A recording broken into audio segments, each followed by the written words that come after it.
ఉదయమున నీవు ఎవ్వరినీ కలుసుకొనక ముందు ప్రభువును కలుసుకో.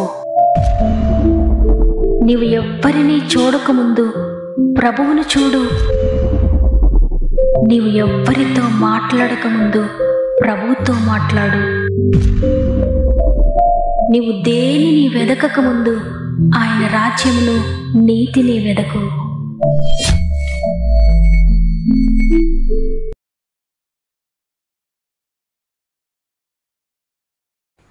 Praise the lord.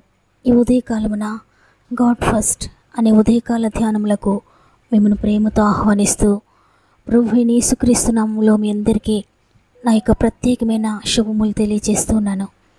దేవుని బిడ్డలారా, ఈ ఉదయాన మీరందరూ ఎలా ఉన్నారు? బాగున్నారు కదా? దేవుని కృపలో మీరంతా బాగున్నారని నమ్ముతున్నాను. దేవుని స్తుతిస్తూ ఉన్నాను. మీరు ఏ పరిస్థితి గుండా ప్రయాణిస్తూ ఉన్నా ఎంతమాత్రం భయపడకండి. ఎందుకంటే మీలో ఉన్నవాడు లోకంలో ఉన్నవాని కంటే గొప్పవాడు. ఆయన కార్యములు అద్భుతకరమైనవి. కాబట్టి ఈ ఉదయాన నా జీవితాన్ని నీకు సమర్పించుకుంటున్నాను. నేను ఒంటరిగా ఈ దినాన్ని ప్రారంభించట్లేదయ్యా, నీతో కలిపి ఈ దినము నేను ప్రారంభిస్తున్నాను.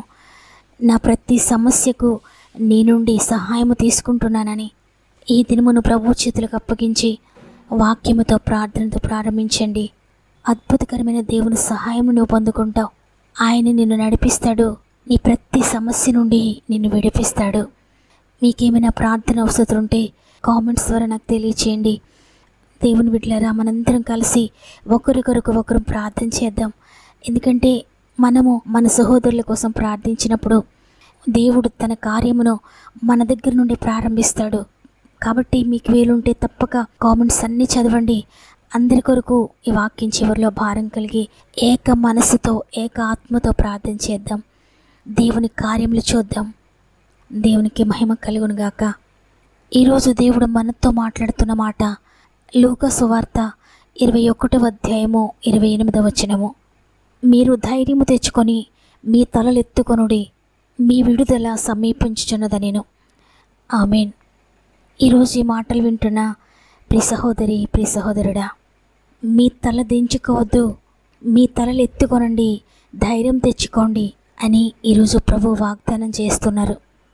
ఎంతమంది ఈ ఉదయాన మీ పరిస్థితులను బట్టి తలదించుకొని జీవిస్తున్నారో, ఎంతమంది అవమానంతో తలదించుకున్నారో, ఎంతమంది ప్రతి ప్రయత్నంలో ఓడిపోయి సిగ్గుతో తలదించుకొని ఉన్నారో, ఇక నా జీవితం బాగుపడడం సాధ్యం కాదు, నా ఆర్థిక పరిస్థితి కూలిపోయింది, నా మానసిక స్థితి కృషించిపోయింది, ఇక కూలిపోవడం తప్ప ఏమీ లేదు, ఎంత కూలిపోవాలో అంతగా కూలిపోయింది, ఎంతగా నాశనం అవ్వాలో అంతగా నాశనం అయిపోయిందని సిగ్గుతో అవమాన భారంతో తలదించుకొని జీవిస్తూ ఉన్నారా? ప్రియ దేవుని బిడ్డలారా, చూడండి, కీర్తనలు 24వ అధ్యాయము 7వ వచనము. గుమ్మములారా మీ తలలు పైకెత్తుకొనుడి, మహిమగల రాజు ప్రవేశించినట్లు పురాతనమైన తలుపులారా మిమ్మును లేవనెత్తుకొనుడి. మహిమగల ఈ రాజు ఎవడు? బలశౌర్యములు గల యెహోవా, యుద్ధశూరుడైన యెహోవా.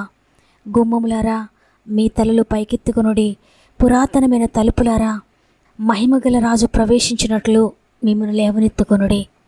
ఇక్కడ భక్తుడు అంటున్నాడు, పురాతనమైన తలుపులారా అంటే చీకిపోయిన మనసు, పాడైపోయిన బ్రతుకు, చితికిపోయిన జీవితం కలిగిన వారితో దేవుడు మాట్లాడుతున్నాడు.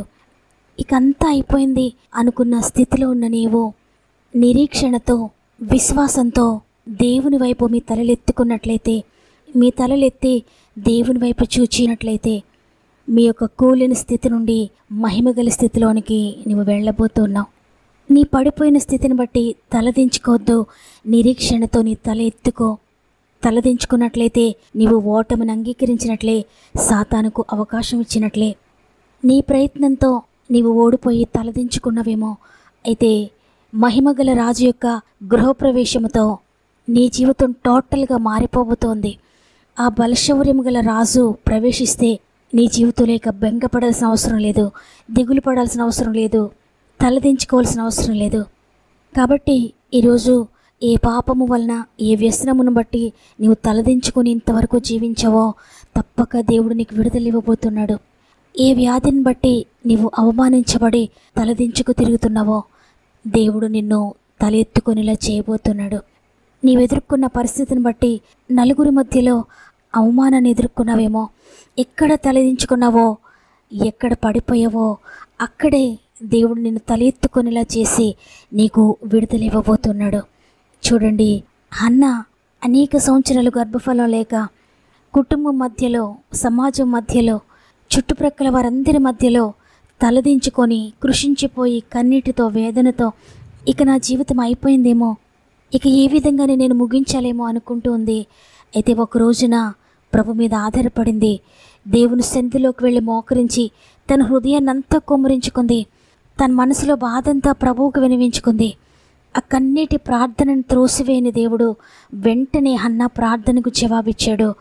హన్నా గర్భాన్ని తెరిచాడు. అద్భుతకరంగా ఒక గొప్ప ప్రవక్తను హన్నాకు దయచేశాడు. అదేవిధంగా మగ్దలేని మరియ పాపములో పట్టుబడింది. ఆ ఊరి వారందరూ తనను రాళ్లతో కొడుతూ ఉన్నారు. పాపి, వ్యభిచారి అని అందరూ కూడా తనను హేళన చేస్తూ ఉన్నారు, రాళ్లతో కొడుతూ ఉన్నారు. భయంకరమైన అవమానంతో తలెత్తుకోలేక దిగులుతో కన్నీటితో వేదనతో వెళుతూ ఉంది. అయితే మగ్దలేని మరియ యేసుప్రభువుని చేరుకుంది. పరిశుద్ధుడు, నిష్కల్మషుడు, నిర్దోషి అయిన యేసుప్రభువారు మగ్దలేని మరియను అవమానం నుండి విడిపించారు, పాపం నుండి విడిపించారు. తన భయంకరమైన జీవితాన్ని నుండి విడిపించి పరిశుద్ధమైన జీవితాన్ని ప్రసాదించారు. ఇక నుండి నీవు పాపం చేయొద్దు, నీ జీవితాన్ని పరిశుద్ధంగా ఉంచుకొని మగ్దలేని మరియ జీవితాన్ని పరిశుద్ధపరిచాడు. ఎక్కడైతే అవమానించబడిందో, ఎక్కడైతే పాపి అని అనిపించుకుందో, ఎక్కడైతే పాపిగా పిలువబడిందో, ఎక్కడైతే హేళనలు పొందిందో అక్కడే ప్రభు తన జీవితాన్ని బాగు చేశాడు. అనేక మంది మధ్యలో నిలువబెట్టాడు. దేవుని బిడ్డలారా, ఈరోజు నీవు ఏ విషయాన్ని బట్టి తలదించుకున్నా, ఏ విషయాన్ని బట్టి బెంగపడుతూ తలదించుకొని కుమిలిపోతూ దిగులు పడుతూ ఉన్నా, ఈరోజు ప్రభు నీతో మాట్లాడుతున్నారు. ఆయన వాగ్దానం చేస్తున్నారు, ఎంత మాత్రం భయపడకు, నిన్ను తల ఎత్తుకొనిలా చేస్తాను అని. కాబట్టి ఈరోజు ఈ మాటలు వింటున్నా ప్రియ దేవుని బిడ్డ, బెంగపడుతూ దిగులు పడుతూ తలదించుకొని ఉండదు, కానీ బలశౌర్యములు గల రాజును పిలు, మహిమగల రాజును ఆహ్వానించు. నీ జీవితంలోనికి, నీ కుటుంబంలోనికి ఆయన నీ జీవితంలోనికి వచ్చి పడిపోయిన నీ జీవితాన్ని లేవనెత్తుతాడు. తలదించుకొని ఉన్న నిన్ను తల ఎత్తుకొని తిరిగేలా చేస్తాడు. ఆయన నీ కుటుంబంలోనికి వచ్చి పడిపోయిన నీ కుటుంబాన్ని లేవనెత్తబోతున్నాడు. కాబట్టి ప్రియ చెల్లి, ప్రియ తమ్ముడు, ఎక్కడ పడిపోయావో, ఏ పాపం విషయంలో కూలిపోయావో, నా జీవితం అంతా అయిపోయిందని అనుకోవద్దు, ఎంత మాత్రం దిగులు పడద్దు. ప్రభువుకు నీ జీవితాన్ని సమర్పించుకో, ఆయన చేతిలో నీ జీవితాన్ని పెట్టు. తప్పకుండా అనేక మంది మధ్యలో నిన్ను ఒక స్తంభముగా నిలబెట్టబోతున్నాడు, నిన్ను దీవించబోతున్నాడు. కాబట్టి ఈరోజు అందరం కూడా హృదయపూర్వకంగా మహిమగల రాజును మన గృహాల్లోనికి ఆహ్వానిద్దాం. రండయ్యా, బోధకుడా, మా జీవితాల్లోకి రండి, నా కుటుంబంలోకి రండి అని అందరూ హృదయపూర్వకంగా ప్రభువుని ఆహ్వానిద్దామా? రండయ్యా బోధకుడా, రండయ్యా బోధకుడా, ఎండని జీవ నదిలాగా,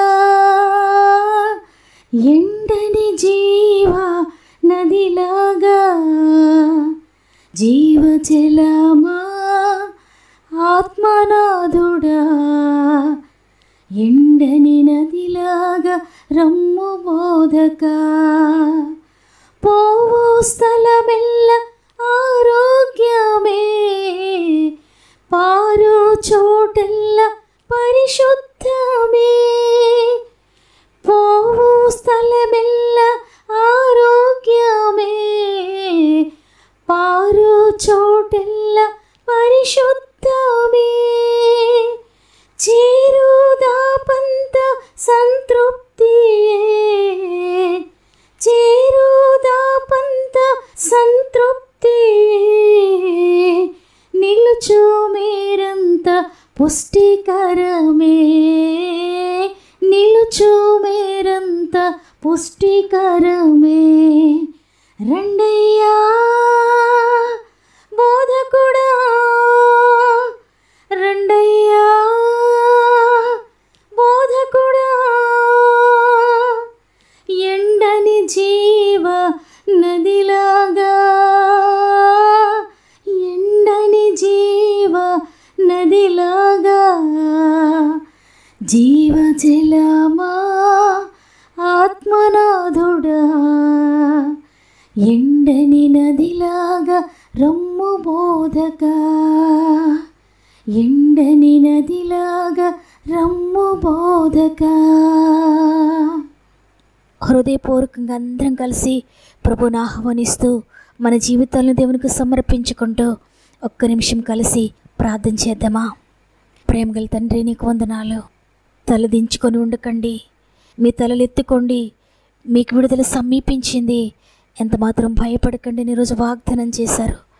ఎంతమంది వాగ్దానాన్ని నమ్ముతున్నారో పరిశుద్ధాత్ముడా, అందరి జీవితాల వాగ్దానాన్ని నెరవేర్చండి. వారెక్కడ తలదించుకొని ఉన్నారో, ఎక్కడ పడిపోయిన స్థితిలో ఉన్నారో, ఏ విషయంలో కృంగిపోతూ సిగ్గుతో ఉన్నారో, ప్రతి సిగ్గు నుండి విడుదల ప్రకటిస్తున్నాను యేసునామములో. ప్రతి అవమానం నుండి విడుదల కలుగునుగా యేసునామములో. ప్రతి నింద, ప్రతి వేదన కొట్టువేయబడునుగా యేసునామములో. ఎందుకంటే సిలువలో మా యేసు మా కొరకు తలదించుకొని నిందలు అనుభవించారు, మా కొరకు అవమానించబడ్డారు. మా అవమానాన్ని ఆయన భరించారు, మా నిందను ఆయన భరించారు, మా సిగ్గును ఆయన భరించారు. కాబట్టి మేము విడుదల పొందుకోవడానికి అర్హులంగా ఉన్నాం. మేము ఇక తలదించుకోవాల్సిన అవసరం లేదు, మేము ఇక సిగ్గుపడవలసిన అవసరం లేదు. యేసును బట్టి మేము తల ఎత్తుకొని తిరుగుతామని తండ్రి, ఈరోజు ఎంతమంది విశ్వసించి ప్రార్థిస్తున్నారో దించుకున్న తలలన్నీ కూడా ఎత్తబడునుగాక. అయ్యా, ఏ వ్యసనము, ఏ పాపము వారిని తలదించుకొనిలా చేసిందో ప్రతి పాపం నుండి విడుదల ప్రకటిస్తున్నాను. ఏ అప్పు బాధలు, ఏ ఆర్థిక సమస్య వారిని తలదించుకొనిలా చేసిందో ప్రతి ఆర్థిక సమస్య నుండి విడుదల ప్రకటిస్తున్నాను యేసునామములో. ఏ అసమర్థత, ఏ జ్ఞానహీనత, చదువు లేని పరిస్థితి, ఉద్యోగం లేని పరిస్థితి, గర్భఫలం లేని పరిస్థితి వల్ల ఇంకా వివాహం కాలేదనే నింద, ఈ విధంగా అనేకమైన నిందలు ఎంతమంది మోస్తూ ఉన్నారో పరిశుద్ధాత్మదేవా, ప్రతి అవమానమును కొట్టివేస్తున్నందుకు వందనాలు, ప్రతి నిందను కొట్టివేస్తున్నందుకు వందనాలు. నిన్ను కలిగిన వారెవ్వరికి తలదించుకోవాల్సిన అవసరం లేదయ్యా. ఈరోజు నిన్ను ఆహ్వానించుకున్న ప్రతి కుమార్తె, ప్రతి కుమారుడు ఇది మొదలుకొని తల ఎత్తుకొని జీవిస్తున్నారు. ఎందుకంటే పాపం నుండి విడుదల పొందుకున్నారు, శాపం నుండి విడుదల పొందుకున్నారు, వ్యసనాల నుండి విడుదల పొందుకున్నారు, రోగం నుండి విడుదల పొందుకున్నారు, అవమానాల నుండి, నిందల నుండి విడుదల పొందుకున్నారు, ఆర్థిక సమస్యల నుండి విడుదల పొందుకున్నారు, ప్రతి దాని నుండి కూడా విడుదల పొందుకున్నారు. కాబట్టి యేసును బట్టి తల ఎత్తుకొని జీవిస్తున్నారు. తండ్రి, నీకే మహిమ, నీకే ఘనత. తండ్రి, ఎంతమంది జైలు బంధకాల్లో ఉన్నారో, ఎంతమంది కోర్టు కేసెస్లో ఉన్నారో, ప్రతి అవమానము, ప్రతి బంధకము, ప్రతి నింద, ప్రతి కేసు నుండి కూడా విడుదల యేసునామములో ప్రకటిస్తూ త్వరలోనే అద్భుతకరమైన విజయము ప్రతి కుటుంబంలో మీరు దయచేస్తున్నందుకు నీకు స్తుతులు చెల్లిస్తున్నానయ్యా. మీ కుటుంబం ప్రత్యేకంగా నీ చేతులకు అప్పగిస్తూ ఉన్నాను. ఈ దినమును వారు ప్రారంభిస్తూ ఉండగా వారు ప్రారంభించే ప్రతి పనిని సఫలపరచండి అయ్యా. వారు వెళ్ళే ప్రతి చోట మీరు తోడుగా ఉండండి. వారి ప్రతి కార్యమును మీరు సఫలపరచండి. వారి వ్యాపారాలను అభివృద్ధి చేయండి. వారి ఉద్యోగాల్లో తోడుగా ఉండండి. వారి పనిపాట్లలో తోడుగా ఉండండి. వారి వ్యవసాయాన్ని అభివృద్ధిపరచండి. వారి చేతి వృత్తులను దీవించండి. చదువులో జ్ఞానం దయచేయండి. ఎగ్జామ్స్లో తోడుగా ఉండండి. ఉద్యోగ ప్రయత్నాలు సఫలపరచండి. వివాహ ప్రయత్నాలు సఫలపరచండి. ఎవరైనా హాస్పిటల్స్కి వెళ్తూ ఉంటే నీ నామములన్నీ కూడా నార్మల్ రిపోర్ట్స్ ఇస్తున్నారని నమ్ముతున్నాను. గర్భఫలం లేని బిడ్డలందరినీ ఇప్పుడే మీరు టచ్ చేస్తున్నారని, ప్రతి గర్భమును తెరుస్తున్నారని నమ్ముతున్నాను తండ్రి. నమ్ముట నీవలైతే నమ్మువానికి సమస్తము సాధ్యమని సెలవిచ్చారయ్యా. ఈరోజు నమ్మిన వారందరి జీవితాల్లో నీ మహిమ కలిగిన కార్యములు జరిగించి తలదించుకొని భయముతో, సిగ్గుతో ఉన్న ప్రతి ఒక్కరిని తల ఎత్తుకొనిలా చేసి అద్భుతకరంగా మీరు ఆశీర్వదించి నడిపిస్తున్నారని యేసయ్య పరిశుద్ధమైన నామంలో అడిగి వేడుకొంచున్నాను తండ్రి. ఆమేన్. దేవుడు మిమ్మల్ని, మీ కుటుంబాలను అత్యధికంగా ఆశీర్వదించి దీవించునుగాక. మళ్ళీ రేపు అందరం కలిసి ఆయనను స్తుతిందాం. అంతవరకు ప్రభు మనకు తోడేండి నడిపించునుగాక. God bless you.